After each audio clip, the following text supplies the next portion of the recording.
रंगमंच कहानियों में आपका स्वागत है। आज मैं जो कहानी सुनाने जा रही हूँ वह रविंद्रनाथ टैगोर की सर्वश्रेष्ठ कहानियों में से एक है, जिसका शीर्षक है पिंजर। पिंजर।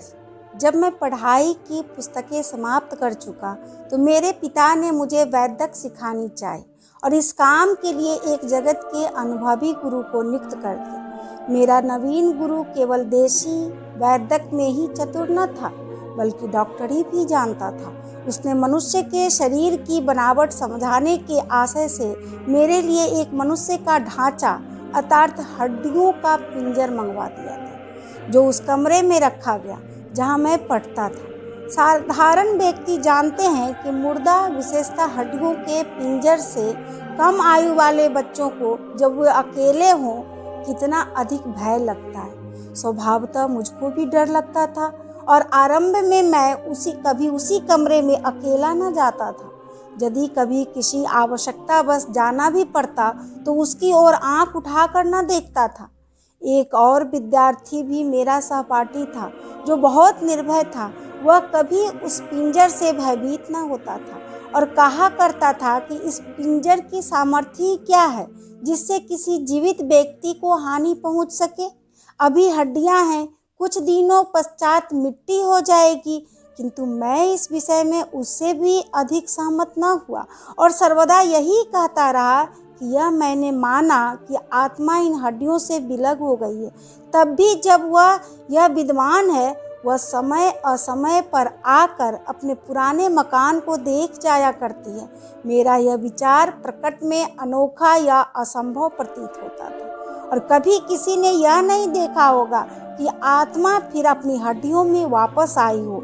किंतु यह एक अमर घटना है कि मेरा विचार सत्य था और सत्य निकला। कुछ दिनों पहले की घटना है कि एक रात को गारहस्थ आवश्यकताओं के कारण मुझे उस कमरे में सोना पड़ा। मेरे लिए यह नई बात थी, अतः नींद न आई और मैं काफी समय तक करवटें बदलता रहा। यहाँ तक कि समीप के गिरजाघर में 12 बजाए। जो लैंप मेरे कमरे में प्रकाश दे रहा था वह मध्यम होकर धीरे धीरे बुझ गया। उस समय मुझे उस प्रकाश के संबंध में विचार आया कि क्षण भर पहले वह विद्वान था, किंतु अब सर्वदा के लिए अंधेरे में परिवर्तित हो गया। संसार में मनुष्य जीवन की भी यही दशा है, जो कभी दिन और कभी रात के अनंत में जा मिलता है। धीरे धीरे मेरे विचार पिंजर की ओर परिवर्तित होने आरंभ हुए। मैं हृदय में सोच रहा था कि भगवान जाने यह हड्डियां अपने जीवन में क्या कुछ न होगी। सहसा मुझे ऐसा ज्ञात हुआ जैसे कोई अनोखी वस्तु मेरे पलंग के चारों ओर अंधेरे में फिर रही है। फिर लंबी सांसों की ध्वनि जैसे कोई दुखित व्यक्ति सांस लेता है मेरे कानों में आई और पाँवों की आहट भी सुनाई दी। मैंने सोचा यह मेरा भ्रम है और बुरे स्वप्नों के कारण काल्पनिक आवाजें आ रही है, किंतु पाँव की आहट फिर सुनाई दी। इस पर मैंने भ्रम निवारण हेतु उच्च स्वर से पूछा, कौन है? यह सुनकर वह अपरिचित शक्ल मेरे समीप आई और बोली, मैं हूँ, मैं अपने पिंजर को देखने आई। मैंने विचार किया मेरा कोई परिचित मुझसे हंसी कर रहा है, इसलिए मैंने कहा, यह कौन सा समय पिंजर देखने का है? वास्तव में तुम्हारा अभिप्राय क्या है? ध्वनि आई, मुझे असमय से क्या अभिप्राय? मेरी वस्तु है, मैं जिस समय चाहूं इसे देख सकती हूँ। आह, क्या तुम नहीं देखते? वे मेरी पसलियां हैं जिनमें वर्षों मेरा हृदय रहा है। मैं पूरे 26 वर्ष इस घोंसले में बंद रही जिसको अब तुम पिंजर कहते हो। यदि मैं अपने पुराने घर को देखने चली आई तो इसमें तुम्हें क्या बाधा हुई? मैं डर गया और आत्मा को टालने के लिए कहा, अच्छा तुम जाकर अपना पिंजर देख लो, मुझे नींद आती है, मैं सोता हूँ। मैंने हृदय में निश्चय कर लिया कि जिस समय वह यहाँ से हटे मैं तुरंत भागकर बाहर चला जाऊँगा। किंतु वह टलने वाली आसामी न थी। कहने लगी, क्या तुम यहाँ अकेले सोते हो? अच्छा आओ कुछ बातें करें। उसका आग्रह मेरे लिए व्यर्थ की विपत्ति से कम न था। मृत्यु की रूपरेखा मेरी आंखों के सामने फिरने लगी, किंतु विवशता से उत्तर दिया, अच्छा तो बैठ जाओ और कोई मनोरंजक बात सुनाओ। आवाज आई, लो सुनो। 25 वर्ष बीते, मैं भी तुम्हारी तरह मनुष्य थी और मनुष्यों में बैठकर बातचीत किया करती थी, किंतु अब शमशान के शून्य स्थान में फिरती रहती हूँ। आज मेरी इच्छा है कि मैं फिर एक लंबे समय के पश्चात मनुष्यों से बात करूं। मैं प्रसन्न हूँ कि तुमने मेरी बातें सुनने पर सहमति प्रकट की है। क्यों, तुम बातें सुनना चाहते हो या नहीं? यह कहकर वह आगे की ओर आई और मुझे मालूम हुआ कि कोई व्यक्ति मेरे पायंती पर बैठ गया है। फिर इससे पूर्व कि मैं कुछ शब्द मुख से निकालूं, उसने अपनी कथा सुनानी आरंभ कर दी। वह बोली, महाशय, जब मैं मनुष्य के रूप में थी तो केवल एक व्यक्ति से डरती थी और वह व्यक्ति मेरे लिए मानो मृत्यु का देवता था। वह था मेरा पति। जिस प्रकार कोई व्यक्ति मछली को कांटा लगाकर पानी से बाहर ले आया हो, वह व्यक्ति मुझको मेरे माता पिता के घर से बाहर ले आया था और मुझको वहां जाने न देता था। अच्छा था, उसका काम जल्दी ही समाप्त हो गया, अर्थात विवाह के दूसरे महीने ही वह संसार से चल बसा। मैंने लोगों की देखा देखी वैष्णव रीति से क्रियाक्रम किया, किंतु हृदय में बहुत प्रसन्न थी कि कांटा निकल गया। अब मुझको अपने माता पिता से मिलने की आज्ञा मिल जाएगी और मैं अपनी पुरानी सहेलियों से, जिनके साथ खेला करती थी, मिलूंगी। किंतु अभी मुझको मैके जाने की आज्ञा न मिली थी कि मेरा ससुर घर आया और मेरा मुख ध्यान से देखकर अपने आप कहने लगा, मुझको इसके हाथ और पाँव के चिन्ह देखने से मालूम होता है यह लड़की डायन है। अपने ससुर के वे शब्द मुझको अब तक याद है, वे मेरे कानों में गूंज रहे हैं। उसके कुछ दिनों पश्चात मुझे अपने पिता के यहाँ जाने की आज्ञा मिल गई। पिता के घर जाने पर मुझे जो खुशी प्राप्त हुई वह वर्णन नहीं की जा सकती। मैं वहाँ प्रसन्नता से अपने यौवन के दिन व्यतीत करने लगी। मैंने उन दिनों अनेकों बार अपने विषय में कहते सुना कि मैं सुंदर युवती हूँ, परंतु तुम कहो तुम्हारी क्या सम्मति है? मैंने उत्तर दिया, मैंने तुम्हें जीवित देखा नहीं, मैं कैसे सम्मति दे सकता हूँ? जो कुछ तुमने कहा ठीक होगा। वह बोली, मैं कैसे विश्वास दिलाऊं कि इन दो गड्ढों में लज्जाशील दो नेत्र देखने वालों पर बिजलियां गिराते थे। खेद है कि तुम मेरी वास्तविक मुस्कान का अनुमान इन हड्डियों के खुले मुखड़े से नहीं लगा सकते। इन हड्डियों के चहुओर जो सौंदर्य था, अब उसका नाम तक बाकी नहीं है। मेरे जीवन के क्षणों में कोई योग्य से योग्य डॉक्टर भी कल्पना न कर सकता था कि मेरी हड्डियां मानव शरीर की रूपरेखा के वर्णन के काम आएंगी। मुझे वह दिन याद है जब मैं चला करती थी तो प्रकाश की किरणें मेरे एक एक बाल से निकलकर प्रत्येक दिशा को प्रकाशित करती थी। मैं अपने बाहों को घंटों देखा करती थी। ये वे बाहें थी जिसको मैंने दिखाई, अपनी ओर आसक्त कर दी। संभवतः सुभद्रा को भी ऐसी बाहें नसीब न हुई होगी। मेरी कोमल और पतली उंगलियां मृणाल को भी लजाती थी। खेद है कि मेरे इस नग्न ढांचे ने तुम्हें मेरे सौंदर्य के विषय में सर्वथा झूठी सम्मति निर्धारित करने का अवसर दिया। तुम मुझे यौवन के क्षणों में देखते तो आंखों से नींद उड़ जाती और वैदिक ज्ञान का सौदा मस्तिष्क से अशुद्ध शब्द की भांति समाप्त हो जाता। उसने कहानी का तारतम्य प्रवाहित रखकर कहा, मेरे भाई ने निश्चय कर लिया था कि वह विवाह न करेगा और घर में मैं ही एक स्त्री थी। मैं संध्या समय अपने उद्यान में छाया वाले वृक्ष के नीचे बैठती तो सितारे मुझे घूरा करते और शीतल वायु जब मेरे समीप से गुजरती तो मेरे साथ अटखेलियाँ करती थी। मैं अपने सौंदर्य पर घमंड करती और अनेकों बार सोचा करती थी कि जिस धरती पर मेरा पांव पड़ता है, यदि उसमें अनुभव करने की शक्ति होती तो प्रसन्नता से फूली न समाती। कभी कहती, संसार के संपूर्ण प्रेमी युवक घास के रूप में मेरे पैरों पर पड़े। अब ये संपूर्ण विचार मुझको अनेक बार विफल करते हैं कि आह, क्या था और क्या हो गया।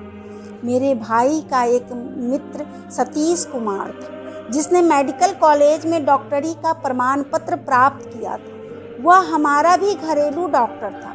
वैसे उसने मुझको नहीं देखा था, परंतु मैंने उसको एक दिन देख ही लिया था और मुझे यह कहने में भी संकोच नहीं कि उसकी सुंदरता ने मुझ पर विशेष प्रभाव डाला। मेरा भाई अजीब ढंग का व्यक्ति था, संसार के शीत ग्रीष्म में सर्वथा अपरिचित। वह कभी गृहस्थ के कामों में हस्तक्षेप न करता। वह मौन प्रिय और एकांत में रहा करता था, जिसका परिणाम यह हुआ कि संसार से अलग होकर एकांत प्रिय बन गया और साधु महात्माओं का सा जीवन बिताने लगा। हाँ, तो वह नवयुवक सतीश कुमार हमारे यहाँ प्रायः आता और यही एक नवयुवक था जिसको अपने घर के पुरुषों के अतिरिक्त मुझे देखने का संयोग प्राप्त हुआ था। जब मैं उद्यान में अकेली होती और पुष्पों से लदे हुए वृक्ष के नीचे महारानी की भांति बैठती तो सतीश कुमार का ध्यान और भी मेरे हृदय में चुटकियां लेता। परंतु तुम किस चिंता में हो? तुम्हारे हृदय में क्या बीत रही है? मैंने ठंडी सांस भरकर उत्तर दिया। मैं यह विचार कर रहा हूँ कि इतना अच्छा होता कि मैं ही सतीश कुमार होता। वह हंसकर बोली, अच्छा, पहले मेरी कहानी सुन लो, फिर प्रेमालाप कर लेना। एक दिन वर्षा हो रही थी। मुझे कुछ खबर था। उस समय डॉक्टर अर्थात मेरा प्रिय सतीश मुझे देखने के लिए आया। वह प्रथम अवसर था कि हम दोनों ने एक दूसरे को आमने सामने देखा और देखते ही डॉक्टर मूर्ति समान स्थिर सा हो गया और मेरे भाई की मौजूदगी ने होश संभालने के लिए बाध्य कर दिया। वह मेरी ओर संकेत करके बोला, मैं इनकी नब्ज देखना चाहता हूँ। मैंने धीरे से अपना हाथ दुशाले से निकाला। डॉक्टर ने मेरी नब्ज पर हाथ रखा। मैंने कभी न देखा कि किसी डॉक्टर ने साधारण ज्वर के निरीक्षण में इतना विचार किया। उसके हाथ की अंगुलियां कांप रही थी। कठिन परिश्रम के पश्चात उसने मेरे ज्वर को अनुभव किया, किंतु वह मेरा ज्वर देखते देखते स्वयं ही बीमार हो गए। क्यों? तुम इस बात को मानते हो या नहीं? मैंने डरते डरते कहा, हाँ, बिल्कुल मानता हूँ। मनुष्य की अवस्था में परिवर्तन उत्पन्न होना कठिन नहीं है। वह बोली, कुछ दिनों परीक्षण करने से ज्ञात हुआ कि मेरे हृदय में डॉक्टर के अतिरिक्त और किसी नवयुवक का विचार तक नहीं। मेरा कार्यक्रम था संध्या समय बासंती रंग की साड़ी पहनकर, बालों में कंघी, फूलों का हार गले में डालकर, दर्पण हाथ में लिए बाग में चले जाना और पहरों देखा करना। क्यों? क्या दर्पण देखना बुरा है? मैंने घबरा कर उत्तर दिया, नहीं तो। उसने कहानी का सिलसिला स्थापित रखते हुए कहा, दर्पण देखकर मैं ऐसा अनुभव करती जैसे मेरे दो रूप हो गए हैं, अर्थात मैं स्वयं ही सतीश कुमार बन जाती और स्वयं ही अपने प्रतिबिंब को प्रेमिका समझकर उस पर तन मन न्यौछावर करती। यह मेरा बहुत ही प्रिय मनोरंजन था और मैं घंटों व्यतीत कर देती। अनेकों बार ऐसा हुआ कि मध्याह्न को पलंग पर बिस्तर बिछा कर लेटी और एक हाथ को बिस्तर पर उपेक्षा से फेंक दिया। जरा आंख झपकी तो सपने में देखा कि सतीश कुमार आया और मेरे हाथ को चूम कर चला गया। बस, अब मैं कहानी समाप्त करती हूँ। तुम्हें तो नींद आ रही है। मेरी उत्सुकता बहुत बढ़ चुकी थी, अतः मैंने नम्रता भरे स्वर में कहा, नहीं, तुम कहे जाओ, मेरी जिज्ञासा बढ़ती जाती है। वह कहने लगी, अच्छा सुनो। थोड़े दिनों में ही सतीश कुमार का कारोबार बहुत बढ़ गया और उसने हमारे मकान के नीचे के भाग में अपनी डिस्पेंसरी खोल दी। जब उसे रोगियों से अवकाश मिलता तो मैं उसके पास जा बैठती और हंसी ठट्टों में भिन्न भिन्न दवाई का नाम पूछती रहती। इस प्रकार मुझे ऐसी दवाएं भी ज्ञात हो गई जो विषैली थी। सतीश कुमार ने जो कुछ मैं मालूम करती वह बड़े प्रेम और नम्रता से बताया करता। इस प्रकार एक लंबा समय बीत गया और मैंने अनुभव करना आरंभ किया कि डॉक्टर होश हवास खोए से रहता है और जब कभी मैं उसके सम्मुख जाती हूँ तो उसके मुख पर मुर्दनी सी छा जाती है। परंतु ऐसा क्यों होता है, इसका कोई कारण ज्ञात न हुआ। एक दिन डॉक्टर ने मेरे भाई से गाड़ी मांगी। मैं पास बैठी थी। मैंने भाई से पूछा, डॉक्टर रात में इस समय कहाँ जाएगा? मेरे भाई ने उत्तर दिया, तबाह होने को। मैंने अनुरोध किया कि मुझे अवश्य बताओ वह कहाँ जा रहा है। भाई ने कहा, वह विवाह करने जा रहा है। यह सुनकर मुझ पर मूर्छा सी छा गई, किंतु मैंने अपने आप को संभाला और भाई से फिर पूछा, क्या वह सचमुच विवाह करने जा रहा है या मजाक करते हो? उसने उत्तर दिया, सत्य ही, आज डॉक्टर दुल्हन लाएगा। मैं वर्णन नहीं कर सकती कि यह बातें मुझे कितनी कष्टप्रद अनुभव हुई। मैंने अपने हृदय से बार बार पूछा कि डॉक्टर ने मुझसे यह बात क्यों छिपा कर रखी। क्या मैं उसको रोकती कि विवाह मत करो? इन पुरुषों की बात का कोई विश्वास नहीं। मध्याह्न डॉक्टर रोगियों को देखकर डिस्पेंसरी में आया और मैंने पूछा, डॉक्टर साहब, क्या यह सत्य है कि आज आपका विवाह है? यह कहकर मैं बहुत हंसी और मैं उड़ा रही हूँ। न केवल लज्जित हुआ बल्कि कुछ चिंतित सा हो गया। फिर मैंने सहसा पूछा, डॉक्टर साहब, जब आपका विवाह हो जाएगा तो क्या आप फिर भी लोगों की नब्ज देखा करेंगे?